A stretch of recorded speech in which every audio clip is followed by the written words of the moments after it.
E aí, meus amigos e amigas, sejam muito bem-vindos ao primeiro vídeo do meu canal Espalhando a História. Eu me chamo Fernando Medina e no vídeo de hoje eu vou falar para vocês sobre a Revolução Francesa, que aconteceu entre os anos de 1789 a 1799, quando o povo francês se rebelou contra o governo do rei Luís XVI. Mas vamos entender um pouco mais sobre essa história. O que motivou a causa da Revolução Francesa? O que motivou o povo a se rebelar dessa forma? Bem, a palavra é muito simples. A desigualdade social levou os franceses a se rebelarem naquele período. A França era dividida em três classes: primeiro, segundo e terceiro estado. No primeiro estado estava o clero, no segundo os nobres e no terceiro os trabalhadores e a burguesia, que aliás representavam 97% da população. O primeiro e o segundo estado, que era o clero e a nobreza, era a alta burguesia, os privilegiados, ricos, com melhores condições, sabe? Já o terceiro estado era a pequena burguesia, média burguesia, sabe? Os mais pobres. E a condição no terceiro estado era tão precária, mas tão precária, que muitas pessoas morriam de fome. E toda essa desigualdade social gerou uma crise orçamentária na França. A França vivia uma crise política, econômica e social. O grupo do terceiro estado, ou seja, os trabalhadores e a burguesia, já não aguentavam mais tanta desigualdade. E a solução de governo de Luís XVI foi iniciar várias assembleias, começando com a Assembleia dos Notáveis no ano de 1787. Nessa assembleia, o primeiro e segundo estado tentaram resolver a crise, sabe? Tentaram resolver a situação, mas adivinha só qual foi a decisão deles? A decisão foi de aumentar os impostos do terceiro estado, dos trabalhadores e da burguesia. Você só imagina, se o terceiro estado, se a galera do terceiro estado já estava cansada, já estava de saco cheio de toda aquela desigualdade social, imagina depois deles resolverem aumentar os impostos, deve que ficaram com a cabeça fervendo. E cada vez mais a população se revoltava. Até que em 1789 foi iniciada a Assembleia dos Estados Gerais, que dessa vez contava com a participação do terceiro estado. Mas tinha um problema: o peso dos votos era contabilizado de 1 para 1, ou seja, o terceiro estado representava 97% da população, mas tinha direito a apenas um voto. Os representantes do terceiro estado fizeram então duas reivindicações ao rei Luís XVI. O primeiro, o aumento de número de deputados. Na verdade, era para os deputados do terceiro estado terem o mesmo número de deputados do primeiro e segundo estado somados, beleza? Segundo pedido, que a votação não fosse por estado, e sim por cabeça, por deputado. Mas o rei Luís XVI, com medo de entrar em atrito com a sua aristocracia, demorou muito tempo a tomar a sua decisão. E os deputados do terceiro estado já não estavam mais aguentando tanta demora, então eles se separaram e se autoproclamaram a Assembleia Nacional Constituinte. E aqui dá início à Revolução. Um fato importante, anote aí: ocorreu uma grande revolta em 14 de julho de 1789, quando a população toma as ruas de Paris e proclama a queda da Bastilha, algo muito, mas muito simbólico, pois a Bastilha era uma cadeia com presos políticos e, portanto, tinha se tornado uma grande marca da força do regime absolutista francês. A revolta foi tão grande que o rei foi obrigado a aceitar as medidas da Assembleia Nacional Constituinte. A Assembleia Nacional, estabelecida entre os anos de 1789 e 1792, aboliu o voto por estamento e deu condições para que novas práticas fossem fixadas ao contexto político francês, contando com a intensa participação da burguesia e dos camponeses. A Revolução Francesa cada vez ganhava mais força nas ruas. As leis que garantiam privilégios da burguesia, da alta burguesia, foram abolidas, trazendo assim maior igualdade de direitos entre os franceses.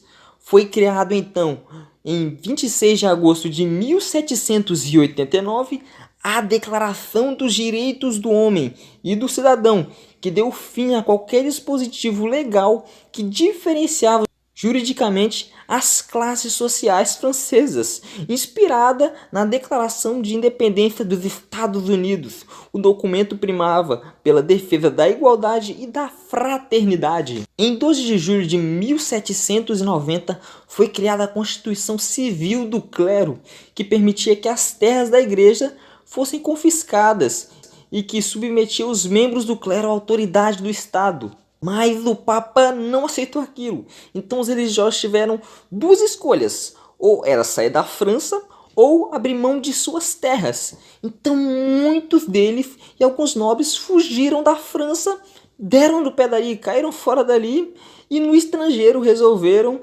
organizar tropas para reagir contra a revolução. A Constituição que estava sendo feita queria limitar os poderes do rei e acabar com vários privilégios feudais. Mas Luís XVI, muito teimoso, não aceitou aquilo e resolveu tentar fugir da França, sabe?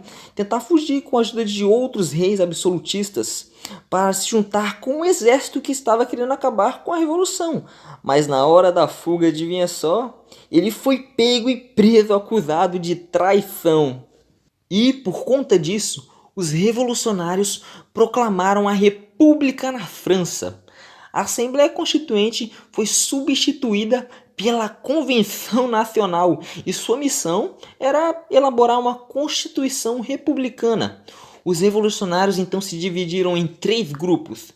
O primeiro deles, girondinos, que era o lado da direita. O segundo, os jacobinos, que era o lado da esquerda. E a planície, que ficava ali no meio, sabe?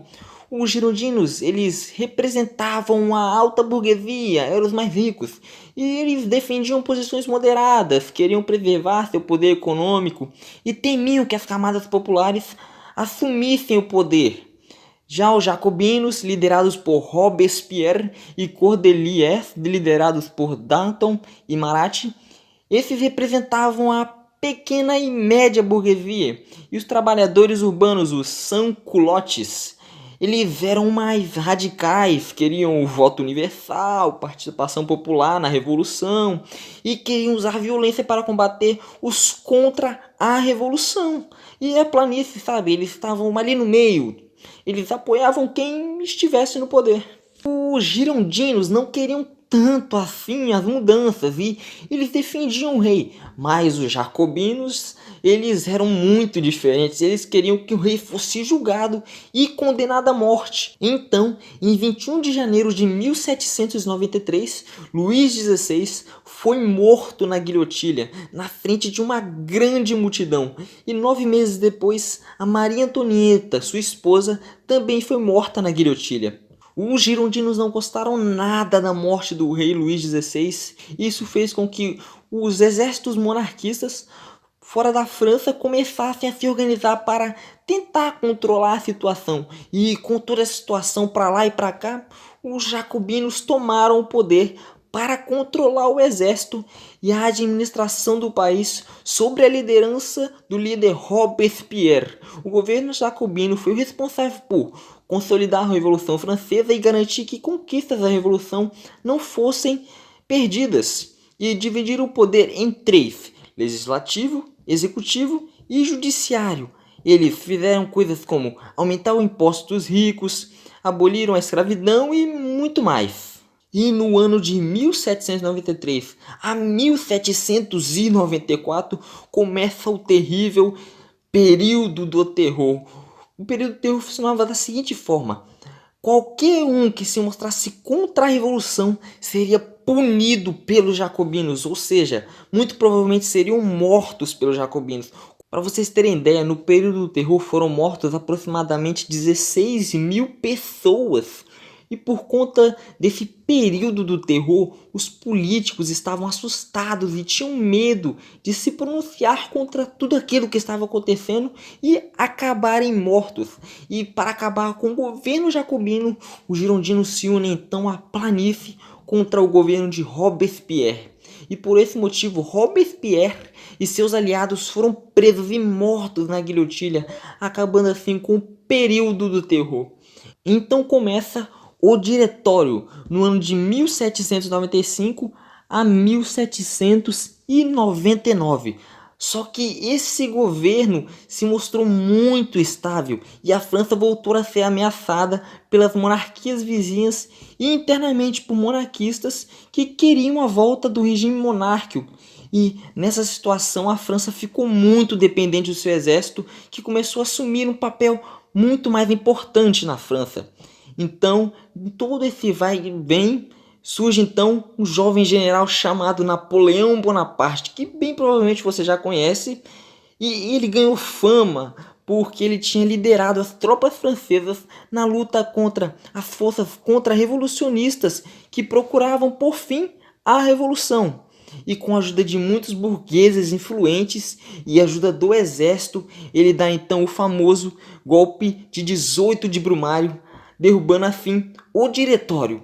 E em 1799, com essa tomada de poder de Napoleão Bonaparte, começa a Era Napoleônica, que aí já é um assunto para outro vídeo, para um próximo vídeo do canal. Bem, meus amigos, parece que aqui encerro o vídeo. Espero que vocês tenham conseguido entender um pouco sobre a Revolução Francesa. Bem, lembrando que era apenas um resumo, sabe? Apenas um resumo da Revolução Francesa. Mas eu espero que vocês tenham conseguido entender. Se vocês estiverem vendo esse vídeo porque vocês vão fazer uma prova, eu aconselho vocês a voltarem o vídeo, darem mais uma olhada e marcarem os pontos mais importantes e tirarem fotos de algumas partes para vocês darem uma estudada e ficarem feras na prova. Mas bem, galera, eu vou ficando por aqui. Se você gostou do vídeo, eu peço que você deixe seu like, se inscreva no canal e ative o sininho das notificações para quando chegar vídeos novos. E se quiser, me siga no meu Instagram, o link está aí embaixo, beleza? Então, eu vou ficando por aqui. E é isso. Falou!